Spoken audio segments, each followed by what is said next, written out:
Ayun mga kaibig, at andito tayo kasama natin si Caprito at bumisita nga tayo rito sa magkapatid na sina Jinky at Lisel. At tara mga kaibig at puntahan natin po sila.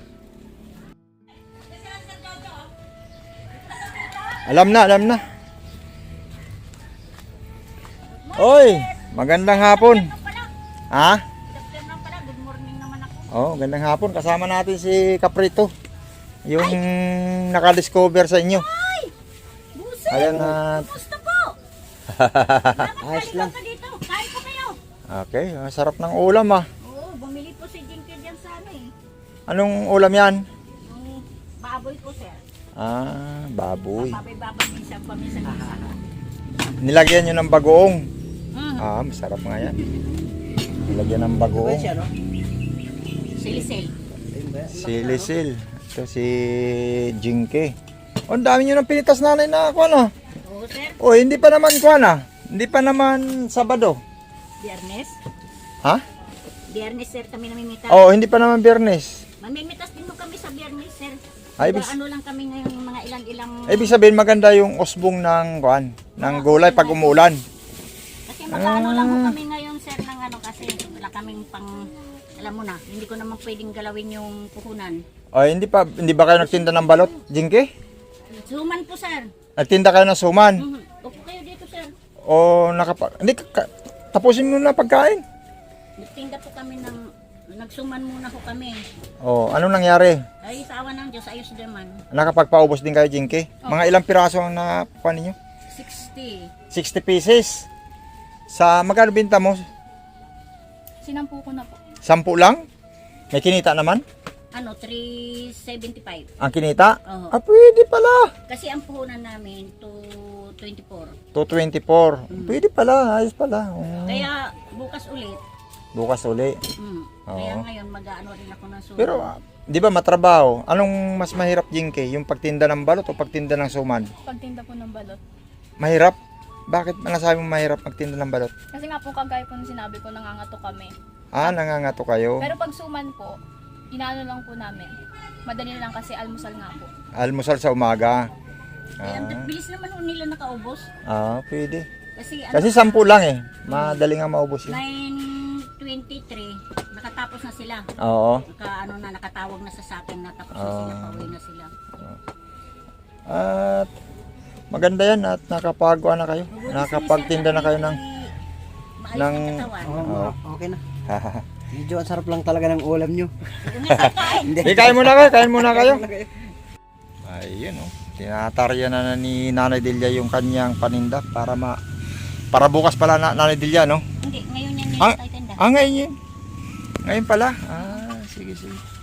At yun nga mga kaibig, at nandito nga kami. Kasi nga itong lupa nyo talaga itong tinitirahan nyo Nanay Delia. Ano bang kuha Nanay Delia? Wala na sir, sinukasukat na nila ito tapos. Sinukat na. Talagang matutuluyan pag alis dito. Sayang lang yung binayad natin, ano?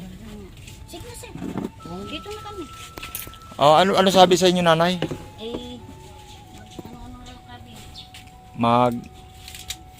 maghanda-handa. Maghanda-handa na. Sabi ko, Sino ba nakabili nanay? sabi attorney daw. Attorney nakabili dito? Yun lang. Pero ano yung sabi mo doon? Yung halimbawa maalis dito sila nanay, ano ba yung sabi mo? Ayun, sa ano nga pala sa Germany, may tumawag sa akin nung nakaraan. Nakalimutan ko lang yung pangalan, pero Oo. shout out na lang sa mga taga Germany diyan. Oo. Yung bus naman. Ayun. At yun nga, ano ba sabi sa'yo, Dol? May tiga Valenzuela daw sila eh. Tapos May bahay siya sa Valenzuela. mayroon silang bahay sa Valenzuela. Tapos, anong sabi nila si Nanay Delia ang... Anong...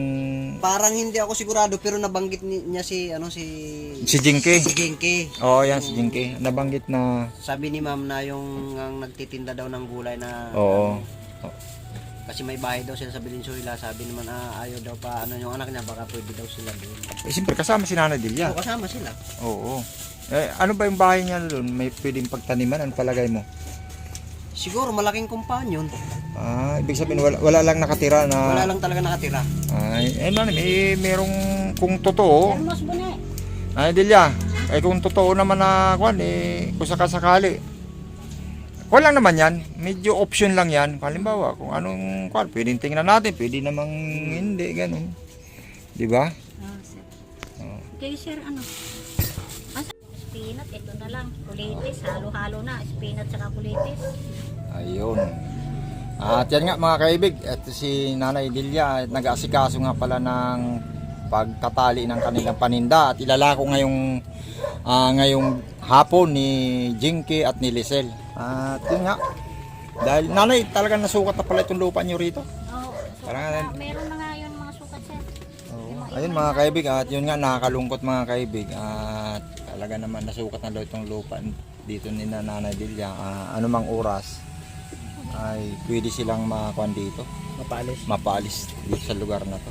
Dito ako. Yun, nakakalungkot lang mga kaibig, at kasi nga nagpakawala tayo rito dito sa bahay na to, nagpakawala tayo ng pera, tapos ngayon malulungkot tayo at may nakabili na raw ng lupa na to.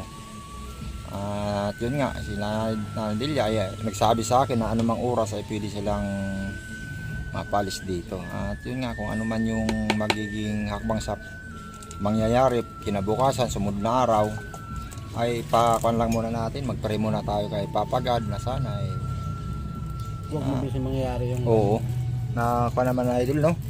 Na kailangan ay hindi naman sila mapalis dito. O kaya mabigyan ng kahit ng Kahit ilang palugid, mga ilang buwan. hindi, mabigyan na sila kahit kubo-kubo lang talaga na pwedeng mapagtulugan nyo lang nanay, ano? Malaking bagay na yun. Sabi ko nga sa kanila, sige, pag hindi niyo ako mabibigyan dito ng ano ginagawa ka ako ng bisikleta dyan. Yan ko ilalagay mga damit namin bihisan araw-araw. Yung mga ibang gamit namin, hindi ko na ano yun. Diyan kami dyan sa tabi ng kalsada kako. Lalagyan namin ng may payong naman. Yun ang gagawin namin bubong. Saka anuhan ko na itong trapan, panabi. Kung kami sisitahin ng kapitan, sabihin ko naman na, Bigyan kayong bahay. bigyan kami bahay. Yung kung halimbawa, policy kami, sir. Eka, pangsamantagalan lang naman itong aming pagtira dito eh. Alam mo sir, talagang iniyak ko talaga yan. Hindi ako makatulong maghapon. Iyak ako dito. Sobrang sama ng loob ko sa sinabi nila sa akin. Talagang nalungkot ako. Tapos sasabihin pa ng ano dito na yung sinabing drive na bigyan ako kahit mga 30 meter lang. Sinabihan siya na sige kung kaya ba niya maglakad ng 80 dito. Sabi niya. Masakit yung para sa akin sila. Sinabihan ko na itong mga bata, magpakamatay na lang tayong tatlo. Ay, wag naman. Kaysa magpatapon-tapon ng buhay natin. Ninanong nga ni Jinky, Nani, mataas pa ang pangarap ko sa buhay natin. Sabi niya, huwag naman kayo panghihinaan ng loob. Sabi niya sa akin. Sabi ko, pagod na pa ako ko sa kaisip para na ako mababaliw eh. Ang mahirap lang kasi dun pag nangyari yun. Hindi sila safe na ano. Kaya kailangan talaga nila ano. Kasi siyempre yung mga dalawang babae pa tapos sila lang tatlo, no? Mahirap talaga ang buhay, lalo. Yung inaano ko kasi, wala silang ano. Sabi ko, paano ako pag ako nawala, paano na lang kayo, di mapapariwaragan lang kayo. Saan kayo pupunta? Mabuti naman sana kung may matatakbuhan kayo, wala rin naman. Sabi na hindi, Nani, mataas pang pangarap ko sa buhay natin. Malay mo pa lang araw.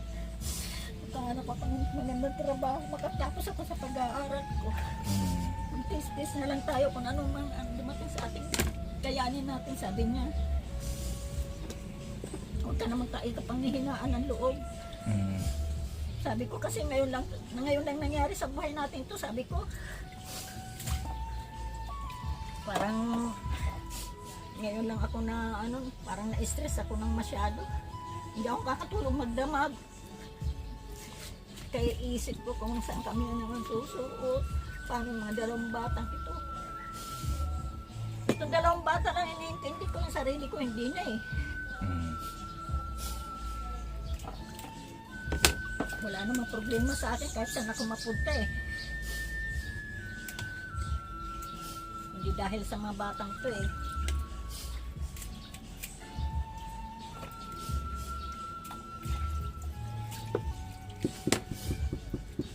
Paano yun halimbawa pag nangyari nga yun sa kapag halimbawa mapaalis nga dito, talagang yun yung mangyayari ano?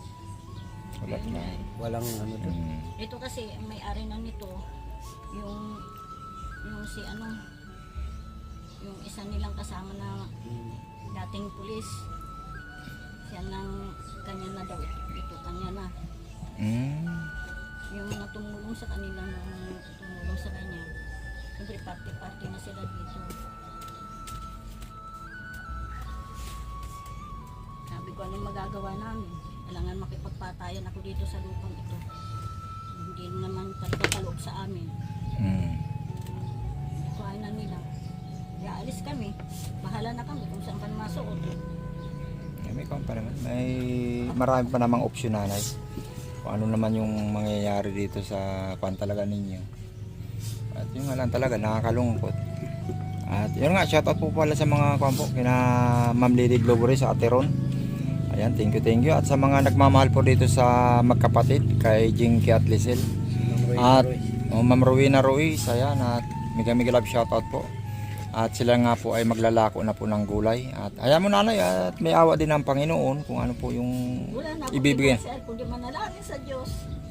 Sabi ko, kaya nga tuwing linggo umaga, nagsasamba na lang kami sa grotto. Humingi na lang ako ng tulong. Sana na maggabayan na kami tatlo. Sabi ko, wala na kami malalapitan, wala kami matatakbo. Hindi, siya na lang pag-asa na makakatulong sa amin at Panginoon.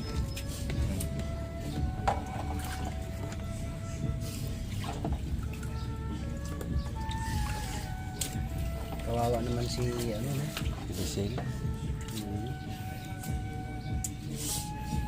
Ayun mga kaibigan, at yan nga po ang sitwasyon dito po kila Nanay Delia, Lisel at Jinky. At yun nga maglalako na sila. Anong oras na? Maglalako sila ng gulay.